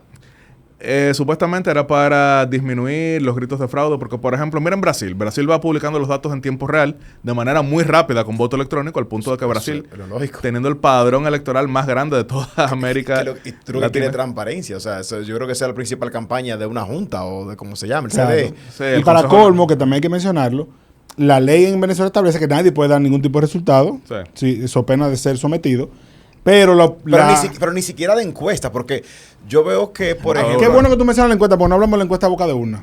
Sí, pero fíjate que, por ejemplo, varios reporteros decían, bueno, tengo los números, pero no los puedo dar. Sí. Tengo una encuesta, pero no la puedo dar. María Corina en su primera rueda de Pero, prensa Dios dijo, mío, obviamente, manejo números, pero no los voy a dar. ¿Qué es esto? Y los del oficialismo dijeron, no podemos dar números, pero podemos mostrar caras. Y se ríen y señalan diciendo, ganamos, ¿verdad? Una locura. Una burla, la verdad, una burla. Si enfocaron bien, la expresión facial que hizo Frank ahora, cuando señaló sonrisa, no era Frank ilustrando lo que era la sonrisa de Jorge Rodríguez. Fue que Jorge Rodríguez hizo señaló, claro. O sea, que no les quepa duda, yo gané. Y se señaló, pues, los dientes en ese sentido. El retraso, que yo mismo, ¿verdad? Comenzó la presión. Ya durante el día, algunos de los observadores, incluso que no habían podido asistir, habían tuiteado las bocas de urna, que la boca de urna, algunas daban 65-30, otras daban... El argumento de la oposición ha sido desde el principio que ellos ganaron 70-30. Así es, 67. ¿Tú lo ves real que fuera? Yo creo que ganó la oposición. Sí, yo lo creo por la siguiente razón. Pero no creo que sea tanto el margen. Yo sí lo creo porque lo están haciendo en base a actas. Ya. Incluso hay una página en la que tú puedes entrar ahora mismo. Bueno, la tumbaron. Por María Corina. Bueno, ya no puedes entrar ahora mismo. Bueno, pero podías. Está en discusión si fue que la tumbó el gobierno o si fue que tanta gente entró que cayó. También eso es otra cosa. Pero en el momento que María Corina dice eso, ellos tenían el 40% de las actas. Y después, muchísimo. Y después llegaron a 72. Claro, y tener el 40% de las actas, tú tienes las actas de los centros más urbanos, porque es lo que más fácil te llega. Claro, pero de 67 tú no vas a bajar a 44. Es el tema estadístico, salvo... que estuviera en una etapa muy temprana. Por eso ponía el caso de Brasil. Brasil es un país muy regional y generalmente el sur de Brasil es de los pocos países donde el sur tiene más dinero que el norte, pero el sur de Brasil suele ser anti-Lula y el norte suele ser pro-Lula. Entonces ustedes recordarán que comenzaron los resultados de la segunda vuelta de Brasil en 2022 y bueno, Bolsonaro arrasó. Pero entraron los votos del sur y fue entonces Lula ganó. Pero no los votos del sur. Del norte. Pero no del sur de aquí. Exacto, ya eso es otra cosa. No, allá entraron los del norte. Pues. Allá entraron los del norte. Pero de nuevo, la lógica era supuestamente impedir que alguien se proclame previamente. Pero en una situación como esta, lo que se ha prestado es a todas las manipulaciones. Y de nuevo, si hubiese sido, publicaron a las 12 de la noche, pero ya a las 12 de la noche todo está transparente, diríamos, es un sistema fastidioso. Yo iba a decir la palabra con J, pero digámoslo fastidioso. Pero por lo menos estos son los datos y tú tienes que tener un muy buen argumento para cuestionar datos que se publican de esa forma. No quiere decir que son infalibles, pero Frank, que por ejemplo maneja muchas estadísticas, cuando la ONE publica algo, bueno, podemos estar en desacuerdo, pero tenemos que buscar una metodología para decir por qué eso está incorrecto en nuestra opinión. Claro. Pero no hay ningún dato. De hecho, ahora mismo no hay nada. Y yo no sé de qué forma alguna puede alguien sinceramente esperar, aún sea chavista, que se le dé credibilidad a un proceso automatizado que pasan 3 días y no se publica absolutamente nada. Es que yo sé que estoy pareciendo reiterativo, pero estamos hablando de algo que no es que yo lo estoy idiotizando para decirlo como si fueran niños de 12 años, es que están tratando a un pueblo como si fueran niños de 12 años, están burlándose del mundo como si fueran niños de 12 años porque no hay datos. Si aquí hubiese pasado algo como eso, y Frank, que es opositor, estarían tirando piedra todavía. Prendido en candela, que se vaya ya y demás. A eso me lleva a la siguiente pregunta. ¿Qué probabilidades hay de que maten a Maduro? Yo, de hecho, tengo un tweet que publiqué recientemente, no pidiendo que lo maten de ninguna manera. Pero bueno, formalmente lo pedimos aquí, que lo maten. bueno. Que alguien tenga la voluntad de asesinarlo. Vamos a hacer magnicidio. No, pero por favor. Bueno, mira, yo no llego a eso. Sin embargo, yo quiero resaltar que hay una opinión basada en una interpretación errada de la historia dominicana. Porque incluso muchas personas han dicho a lo largo de las redes y en conversaciones que lo que faltan son testículos para matarlo y hacer como hicieron los dominicanos con Trujillo. Pero eso es una interpretación errada porque cuando mataron a Trujillo la dictadura no se acabó. El plan fracasó. Y Trujillo tenía 30 años ya. Claro, pero aun cuando lo matan, no fue que se dio un golpe de Estado. El régimen siguió intacto. Sí. La parte real de transición fue que primero a Ramfis no le interesó ser el heredero y segundo, el presidente títere, que pasó a ser el presidente real, Joaquín Balaguer, estableció un proceso de negociación con la oposición. De hecho, hasta arma un Consejo de Estado con participación de los opositores y eso viabiliza la transición. Pero en Nicaragua mataron a Somoza padre y quedó Somoza hijo. En Haití se murió Papa Doc y quedó Baby Doc. Entonces, la muerte por sí sola no significa una transición. Ahora, si lo que quieren es matar a Maduro, para salir de Maduro específicamente, yo no voy a decir adelante. Esto no significa que se acabe el madurismo del chavismo. Eso no quiere decir que se acabe eso, porque de nuevo es un régimen que no es unipersonal. De hecho, hay quienes de manera, vamos a decir, un tanto quizás fantasiosa, pero pueden tener sus razones, dicen que Maduro quisiera que esto fuese más llevadero, pero que es Diosdado Cabello que no lo deja. Eso es una teoría, no lo puedo confirmar. Y supuestamente muchos empresarios, narcotraficantes, militares. Es que es una estructura que hay ahí. Una estructura. A mí me han hablado mucho sobre la presión que Maduro tiene, que quizá no una presión que la siente él mismo, pero una presión que lo hace sentir empoderado. No, claro, definitivamente. Por eso es que ustedes ven, señores, que el tipo anda literalmente burlándose del mundo. A eso súmale que Venezuela es instrumento de la geopolítica, ¿verdad? Claro. Porque tiene a Rusia, tiene a China, tiene a Irán, tiene un grupo de países que son, digamos, los chicos malos del vecindario, que presionan también por los intereses que tienen ahí. Que por eso dicen que Estados Unidos no se atreve a intervenir. Una de las razones también es que la geografía de Venezuela no es la geografía de República Dominicana 65.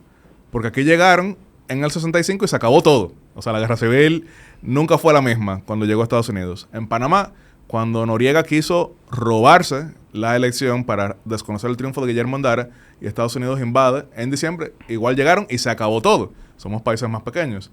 A Venezuela llega, y de nuevo, ustedes que manejan publicidad de muchas tiendas, de muchos lugares, ustedes saben que en cualquier establecimiento se dice, si lo rompes, lo compraste. Entonces, entrar a Venezuela significaría quedarse por lo menos 20 años. Porque eso sí significaría una guerra mayúscula. ¿En Afganistán? No, claro.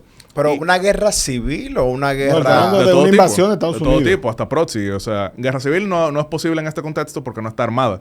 La oposición, distinto a República Dominicana, que en el 65, una facción militar... Eso vi en un post que Salvador había puesto, que la oposición allá, la población está desarmada. Sí, los desarmaron. O sea, lo mismo pasó en Cuba y lo mismo pasó en Nicaragua. Una de las cosas que mejor manejan las dictaduras es justamente el desarme de la población. Monopolizar el uso de la fuerza. Claro, por eso, por ejemplo, ¿saben cuál es uno de los países más seguros de Centroamérica, rodeado de todo el crimen organizado que hay alrededor? Es Nicaragua. ¿Por qué? Porque quien maneja el crimen es justamente el régimen. Entonces no hay condiciones para una guerra civil, pero si entrase un externo, eso llevaría a una guerra prolongada, una ocupación que no terminaría tan rápido como la de nosotros, porque, de nuevo, aquí llegó Estados Unidos en el 65 y se fueron en septiembre del 66 y más nunca han retornado. En el caso de Haití, por ejemplo, que no es por un tema geográfico, pero Haití a cada rato está teniendo intervenciones en el 93, en el 94, en el 2001, en el 2004 y ahora de nuevo en el 2024, porque son situaciones más complejas. Por eso lo ideal sería que haya una solución interna y es por eso que algunos tienen opiniones optimistas que yo también deseo, pero les quiero decir cuáles son las opiniones optimistas. Hay quienes dicen... Pero, discúlpame que te interrumpa. Matar a Maduro no es la solución. No. Ok, pero estamos el domingo 28 de julio, claro. 12 de la noche. Sale ese boletín, 80% de las actas. Maduro ganó 51-44. Dice una rueda de prensa. O sea, dice el Consejo Nacional Electoral, donde alegan que un ataque terrorista al sistema electrónico, un ciberataque, fue lo que impidió que se dieran antes los resultados. Y ya creo que ayer el procurador, el fiscal general, decía que iban a investigar y someter a María Corina Machado. María Corina Machado, a Leopoldo López y a Lester Toledo. Lester Toledo, tengo buena relación con los tres. De hecho, entran a mi Instagram ahora mismo, van a ver mi foto con María Corina de hace 11 años, cuando estábamos organizando para traerla a República Dominicana. Fue el momento en que le pusieron el impedimento de salida. Pero Lester Toledo es el asesor de Nayib Bukele en El Salvador. También vemos que Nayib Bukele, que no suele pronunciarse últimamente de temas internacionales así, sí dio una declaración. Dijo que había un fraude. Sí, dijo que había un fraude. Dijo, yo rompí relaciones con esta gente en 2019 y no la vuelvo a establecer hasta tanto no haya un gobierno fruto del voto Hay popular. que dársela a Bukele ahí. Se la jugó. Hay que dársela. Claro. Ahora, de nuevo, ¿cuáles pudieran ser las salidas que algunos esperan? Primero, la luz al final del túnel para la velocidad. Hay quienes creen que Nicolás Maduro no quiere quedarse, sino que lleva a cabo toda esta gestión para intentar negociar en una posición de fuerza mayor. Ya él tiene fuerza considerable, porque, por ejemplo, las elecciones legislativas son el año que viene y él tiene mayoría legislativa. Las elecciones a gobernadores son el año que viene y ya él tiene mayoría de gobernadores. Las elecciones a alcaldes también son más adelante y ya tiene mayoría de alcaldes. Tiene el poder. Estas elecciones del 28 de julio eran solamente sobre la presidencia. Es decir, él tendría esa adhesión. Pero algunos también entienden que por el tema de la Corte Penal Internacional, la recompensa que hay de $15 millones para información que pueda llevar a su arresto es lo que lo lleva también a querer negociar y que en una posición de fuerza él pudiera lograr esas concesiones. Esa es una Esas concesiones, tú te refieres a que él entregue el poder a la oposición, reconoce que ganaron, a cambio de que me quiten esa orden de captura internacional y el proceso en la Corte Penal Internacional.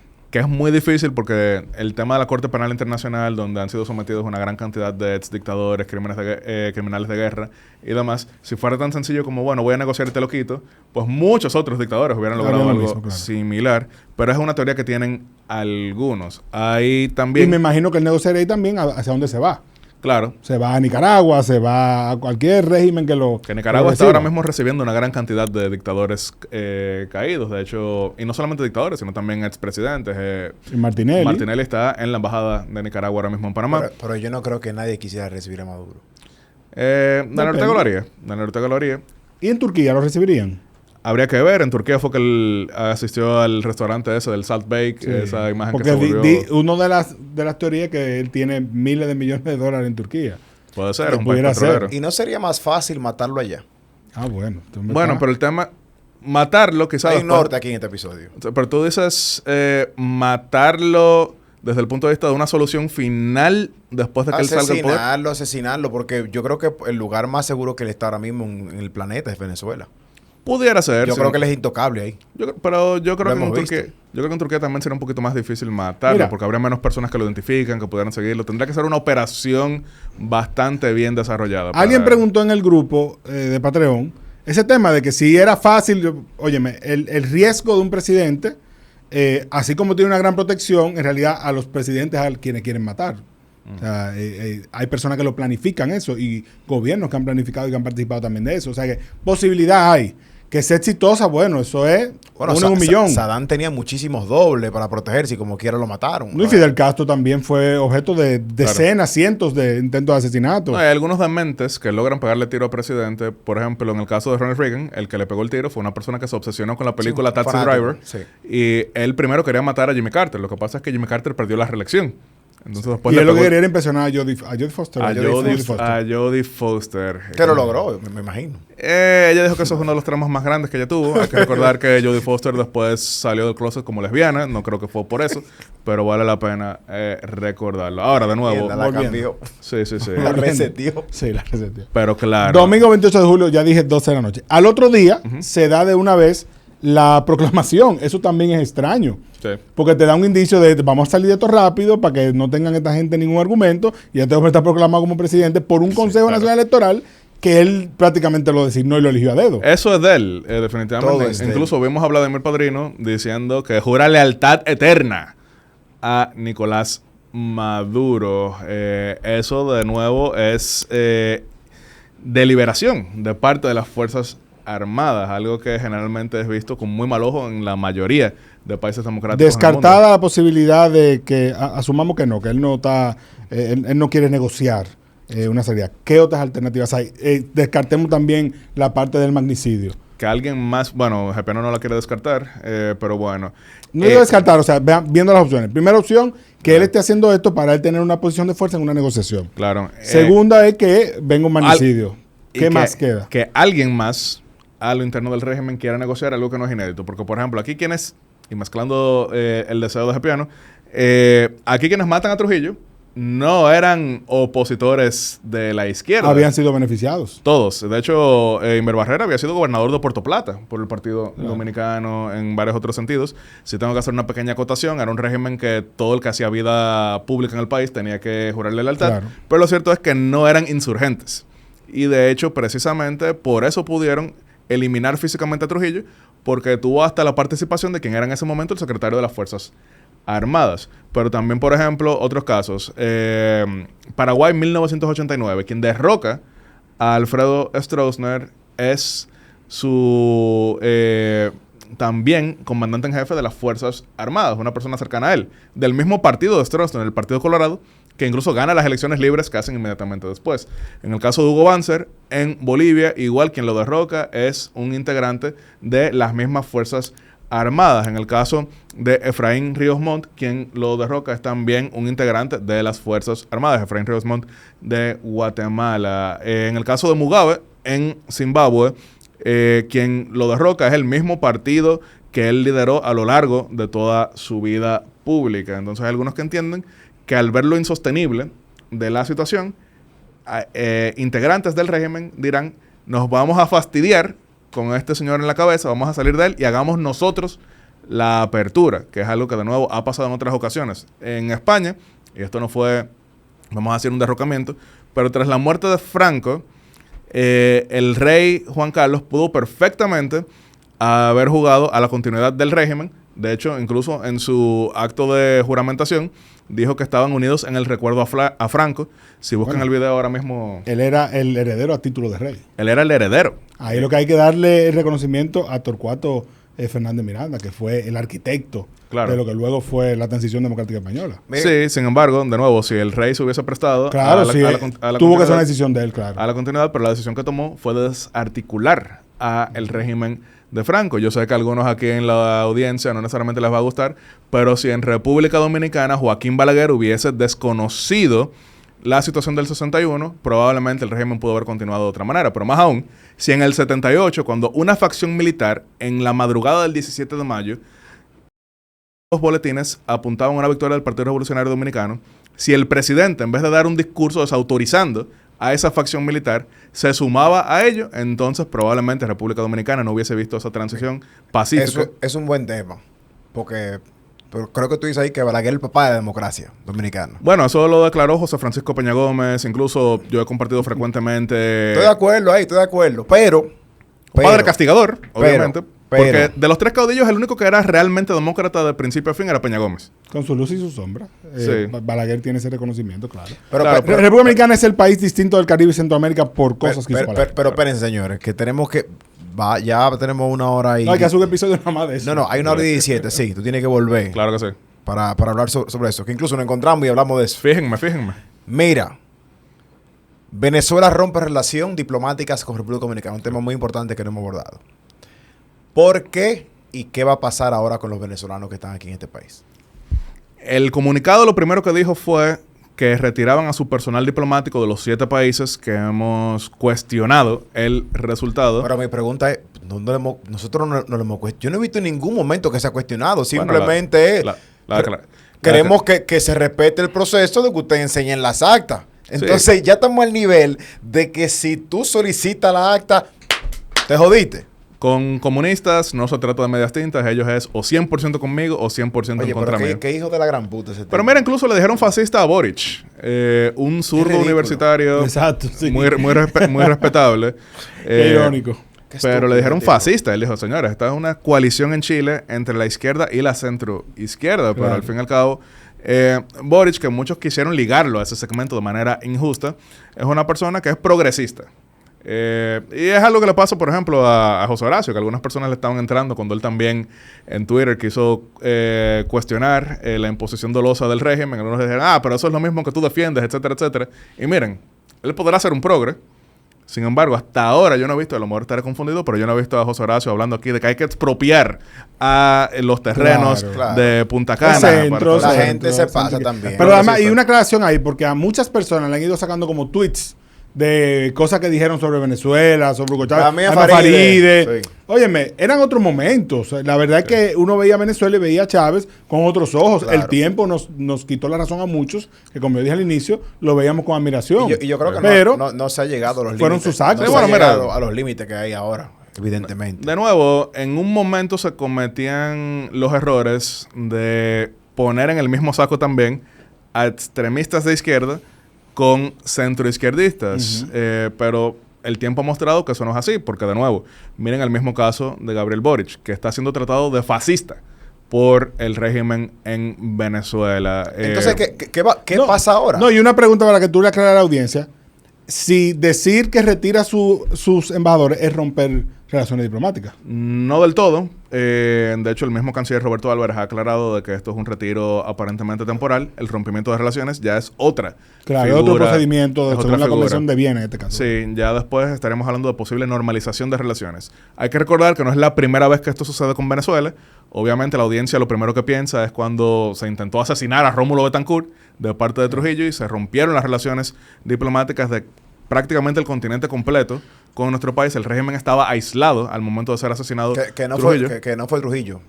Bueno, ok, Bueno, perfecto. Vamos a hacer una próxima sesión de conspiraciones. Pero otro momento que hubo crisis en las relaciones diplomáticas fue 2003. Frank recordará eso muy bien, cuando el presidente Hugo Chávez acusó al presidente Hipólito Mejía de estar tolerando un plan de asesinarlo desde República Dominicana con la presencia del expresidente Carlos Andrés Pérez y los hermanos Salazar, que Chávez acusaba de haber participado en su golpe. Dicho sea de paso, Hipólito le mandó un mensaje luego de eso. Le dijo, bueno, si él entiende que aquí le van a matar, lo que tiene que hacer es que no venga. Claro, así. Que ojo. Así fue en la entrevista con Jorge Ramos. Jorge Ramos. Sí. Pero que, por cierto, también parte de lo que más cuerda le dio a Chávez fue que en un momento le preguntaron al presidente Mejía sobre ese plan de que si Carlos Andrés Pérez desde República Dominicana lo iba a matar, y el presidente Mejía, con su estilo tradicional pues irónico, dijo, bueno, Chávez como que está sufriendo del síndrome de Carlos Andrés Pérez porque lo menciona todos los días. Sí. Y ahí fue que se retiró. Tú sabes que el embajador. eso fue una reacción al intento al golpe de Estado, Sí. que se llegó a ser un golpe de Estado durante 48 horas. 2002, ¿verdad? Sí, 2002, que yo nunca olvido un documental que había una televisora sueca, creo. La revolución no será televisada. Está en YouTube. Hay un documental que se llama La Revolución no será televisada, porque había una televisora sueca haciendo un documental sobre Chávez y coincidieron estando en el Palacio de Miraflores en el momento que se da el golpe y lo grabaron todo. O sea, qué suerte tuvieron, ¿verdad? Sí, Voy a buscar. Desde el punto de vista histórico. Sí, se llama La Revolución no será televisada porque en ese momento buena parte de las televisoras se negaron a transmitir las manifestaciones de apoyo al presidente Chávez. En aquel momento eso casi que lo legitimó. Claro, él estuvo débil hasta cierto punto porque mostró la vulnerabilidad, pero también mostró que tenía un apoyo popular mayoritario. Había fuertes manifestaciones antes de que él fuese derrocado brevemente, pero también hubo fuertes manifestaciones pidiendo su retorno, que no eran televisadas. Ahora, este documental sueco, que era un documental sobre Chávez en general. ¿Fue una coincidencia? Pero les cayó magnífico porque tuvieron el mejor acceso a las imágenes del golpe. ¿Pueden estar tranquilos los venezolanos aquí en el país? Ah, en el país sí. En el país. En el país sí. Con el asunto del retiro de bueno, mientras tanto, en ese caso, no, por la siguiente razón. Cuando en el 2018 el gobierno decidió de manera correcta no reconocer unas elecciones que eran una farsa, se rompieron las relaciones políticas, no así las relaciones diplomáticas. ¿Cuál es la diferencia? Me preguntarán algunos. Nunca se expulsó a la misión aquí, sino que se le permitió seguir trabajando y eso tuvo un impacto positivo que Salvador podrá certificar. En Colombia sí habían expulsado a la misión diplomática y consular y eso significaba que los venezolanos en Colombia, para hacer sus trámites consulares, que son de servicios, registro civil y demás, pasaban las 1001 noches. Estamos hablando de casi 2 millones de venezolanos en Colombia. En cambio, muchos de esos venezolanos en Colombia tenían que venir a República Dominicana para hacer gestiones consulares aquí. Claro. Entonces fue una decisión correcta, rompimiento de relaciones políticas. Estamos hablando de 2018, eso es posterior a los diálogos que se realizaron aquí, que los auspició Danilo, y que, como tú decías al inicio del programa, terminaron sin firma y por ende las elecciones fueron una farsa. No se reconocieron. Bueno, en un momento casi que monopolizó la agenda del presidente Medina. Claro, yo recuerdo que duraron varios días yendo al centro de convenciones y también la expectativa, porque a veces, bueno, mañana vamos a reunir a las 11, pero no, que las discusiones se alargaron, que no estamos de acuerdo, ok, entonces va a ser a las 3. Yo recuerdo esos días. Te quería hacer una pregunta antes de que concluyamos, y es, ese escenario de aislamiento de Maduro, ¿cuáles son las repercusiones? Porque estamos hablando de que él voluntariamente se ha aislado, porque a todos esos países le ha dicho, no, ustedes me están cuestionando, no quiero relaciones con ustedes. Pero hay otros que ni siquiera lo van a reconocer. No, claro, ya incluso Perú se fue más allá y reconoció a Edmundo como presidente electo. Es un aislamiento que, de nuevo, solamente me recuerda al que vivió Trujillo al final de la dictadura, el que vivió en su momento Cuba. Sin embargo, Cuba sobrevivió con el aislamiento, pero porque tenía esa inyección de financiamiento soviético. Pareciera que el régimen chavista está apostando a relaciones fructíferas con Moscú y con Beijing. Beijing, que no es patrocinador del extremismo a nivel internacional. Beijing casi siempre lo que ve es, hay un gobierno, yo lo apoyo. Ahora, en el momento que deje de ser un gobierno, yo apoyo al siguiente. Es lo que ha pasado, por ejemplo, con Bolsonaro en Brasil, que era anti-China, pero llegó entonces al poder y China, ¿qué hizo? Lo invitó a Shanghái. Nayib Bukele era anti-China, llega al poder y ¿qué hace China? Lo invita a Shanghái. ¿Por qué hago esa acotación? Porque no es que se trata de una afinidad ideológica, porque los chinos, aunque tienen su sistema político, en lo económico y en también las relaciones internacionales, se manejan con quien sea. Incluso al Congreso del Partido Comunista Chino, generalmente se invitan hasta partidos de derecha. Solamente marco la acotación de que no es que China va a bloquear una transición en Venezuela, sino que no la va a impulsar. O sea, tú le quieres decir que si mañana es Edmundo González, China lo va a reconocer igualito. Le va a mandar la carta, probablemente va a ser la segunda que reciba. Pero Rusia no. Rusia ya es una situación distinta porque Rusia sí lo ve como un choque existencial. Sí, porque es la lucha de Estados Unidos con Rusia. Claro, porque incluso si nos vemos en el mapa suramericano, Suramérica produce energía y alimentos a gran escala. Centroamérica y el Caribe producimos, pero no a un nivel similar al de Sudamérica. Entonces, por eso, estos países que producen, por ejemplo, gas natural, que producen litio, que producen petróleo, que producen carne, que producen soya. Minería, han tenido a China como uno de los grandes compradores. República Dominicana tiene mucha minería, solamente que no en comparación con países de esa magnitud. Entonces, ellos ya están viendo la mayoría en el sur a China como su principal aliado. En el caso de Centroamérica y Caribe, casi siempre hay un debate sobre quién es el más proamericano. En Sudamérica no es tan así. Por eso quiero dejar claro que así como China tiene una relación bien cercana con Caracas actual, tiene una relación bien cercana con Montevideo, capital de Uruguay, que gobierna el centroderechista Luis Lacalle Pou, que fue el primero en cuestionar a Nicolás Maduro. Solamente quería explicar eso, porque no es como la Unión Soviética, que buscaba apoyar e imponer a fines ideológicos. China es intereses eternos y perpetuos. Bien, una última pregunta de mi parte, para finalizar. ¿Es inevitable esto? ¿O en los próximos días podemos ver alguna reacción, hay alguna esperanza? ¿O esto es ya una película repetida? Yo creo que aunque parece un déjà vu, en realidad el 28 de julio inició la transición venezolana. ¿Quiere eso decir que esta misma semana se resuelve? Yo no creo, pero vamos a la historia. Panamá, 1989. Noriega quería quedarse. Cayó.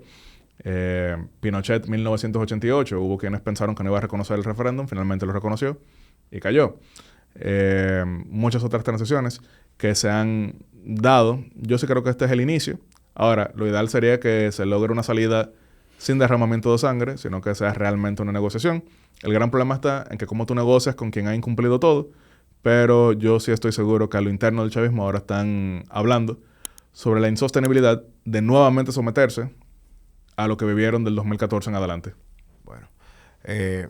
Salvador, gracias por tu testimonio, hermano. Gracias. Me impactó tanto, no tenía la menor idea. Salvador y yo... ¿Sabes que a veces yo uno no me siente... esperaba. Yo le comenté a Jason, a Puyi, o los dos. Salvador se fue como a las 3. Y dice, coño, yo vi a Salvador muy afectado. Que uno podrá decir, pues eso es normal, pues es su país. Pero realmente, si yo lo digo eso, que yo no tampoco es que ando diciendo las cosas de cómo yo veo, sí, lo vi afectado. Pero hoy tengo más claridad y por él tener la valentía de decir aquí de las cosas que le vi. O sea, que de verdad te agradezco muy profundamente que haya compartido ese mensaje, porque yo sé que pone en contexto a mucha gente lo que quizás nosotros sabemos. Mucha gente pone la banderita y los corazones porque siente empatía por los venezolanos, pero no tenemos ni siquiera la más mínima idea de lo que es la realidad.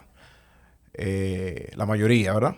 Me incluyo. El infierno que mucha gente ha vivido. Claro. Me incluyo. Por su país, porque lo que duele es que todos, me atrevo a decir, lo que quieren es simplemente poder vivir en paz en su país. Y yo creo que también hay más empatía hoy en día, a diferencia de otros años, por la cantidad de hermanos venezolanos con los que uno convive, ¿verdad? Claro. Por el tipo de gente que sabe que son. Por ejemplo, aquí en el trabajo, por ejemplo... parejas que se han formado también. No, por ejemplo... Mucha gente que se ha casado. El mismo, por ejemplo, taller de mantenimiento que soy fanático de los vehículos, que yo he metido en un taller. Por ejemplo, el maestro que me está asesorando es venezolano.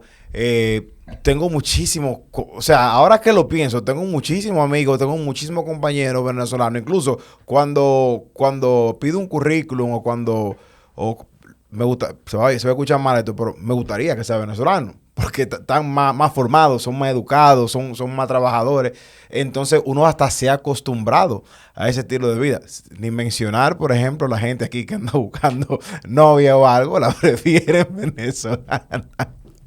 Pues, ya sé, tú sabes que es verdad. No, yo me estoy riendo porque mucha de esa gente, yo sé que mis asesores me van a condenar por lo que voy a decir, pero el domingo en la manifestación el que quería buscar novia ahí encontraba. Bueno, hermano. Entonces, yo creo que no hemos... no, corten eso. No hemos sentido muy identificados con el dolor del pueblo venezolano. Y de verdad, de todo corazón, ojalá que podamos, que se pueda mandar un mensaje desde aquí. De solidaridad o de esperanza, tal como tú dices, Yasser. Yo creo que estoy contigo, yo creo que este es el inicio. Y nada. Fran, ¿algún mensaje final? No, bueno... Eso, que sigamos postulando porque me suma lo que dijiste, que porque Venezuela tenga una salida y que simple y sencillamente tenga un gobierno que le permita a la gente vivir en su país, punto, y sentirse parte de su país, porque en Venezuela lo que se dio fue una fractura social muy fuerte, muy fuerte. O sea, ¿cómo tú justificas que 7 millones de personas, 8 millones de personas hoy no puedan ir a su país? Claro. O sea, la verdad que eso que le duele su país. Un país con riqueza. Porque hablamos del petróleo, pero Venezuela tiene una riqueza cultural, de recursos naturales, o sea, de lugares, de turismo, de playa, de montaña, por lo menos lo que uno ha visto, hermano, pero de comida. Venevisión era un toque de queda aquí en este país. El nivel de producción en los 99, 2000. Mi primer crush televisivo, esa serie que era escolar, porque por ejemplo, ¿qué pasaba? A mí nunca me gustaban esas novelas mexicanas juveniles porque me parecían inalcanzables todas las chicas hermosas que ahí salían, pero en A Todo Corazón yo de verdad sentía que yo tenía posibilidad con cualquiera. No podía. Sí, porque además era un uniforme similar. No sé si han visto esa novela. Yo no la he visto. Yo soy novelero, pero yo no la he visto. Bueno, pero búsquenla. Un saludo a Gaby Espino. Además, los dominicanos tenemos que recordar que en un momento muy importante en nuestra historia, Venezuela también nos acogió. Claro. Acogió a muchas figuras importantes de nosotros, incluyendo a nuestro padre fundador, Juan Pablo Duarte. O sea, incluso la música, mucha música tenemos en común. O sea, Billo Frometa, que es adorado allá como padre de la música, en realidad dominicano. No, claro. O sea, que hay muchas coincidencias culturales y nosotros debemos ser agradecidos y poder devolverle de alguna manera ese apoyo que nos dieron a nosotros, porque Caracas fue una gran metrópolis. Claro. Cuando yo fui en el 2013, yo vi una ciudad que en ese momento debió haber sido impresionante, en el momento de su auge. O sea que ojalá pueda volver a ser. Yo creo que hace falta un mensaje, Yasser, no sé si tú o me estoy equivocando. Creo que hace falta un mensaje del presidente poniéndose en solidaridad con el pueblo venezolano, sobre todo los que viven aquí. Pero ya lo ha hecho frecuentemente e incluso tengo que resaltar, claro, siempre es bienvenido un mensaje, pero quizá el mayor que dio, en el cual yo participé como vicecanciller de la República, fue establecer el plan de normalización de estatus para venezolanos que aquí se encuentran, que permitió que 30,000 personas adquirieran su carnet de trabajador o de estudiante para poder trabajar formalmente en nuestro país y superar lo que podía ser explotación laboral, explotación sexual y demás. En el momento en que lo hace el presidente Luis Abinader, solamente Colombia lo había hecho previamente con Iván Duque. Fuimos el segundo país del mundo en darle estatus especial a los venezolanos. Claro. Más que palabras. Se supone que eso va a ser temporal porque esperábamos que en cuestión de años se normalizara la situación en Venezuela. Pero de nuevo, Luis Abinader, desde la presidencia y de hecho con aval de la sociedad política y social, porque nadie ha cuestionado el plan de normalización, le han dado acogida a nuestros hermanos venezolanos que en su momento nos lo dieron a nosotros, porque para poner los números, llegamos a tener 50,000 dominicanos solamente en Caracas en su momento. Anteriormente el apodo Chamo aquí se utilizaba era para dominicanos que habían vivido en Venezuela, era algo muy común en ese contexto, así que yo creo que Luis Abinader ha sido un demócrata consecuente. Bueno, señores, gracias por todo, gracias por su participación y nos vemos en la próxima.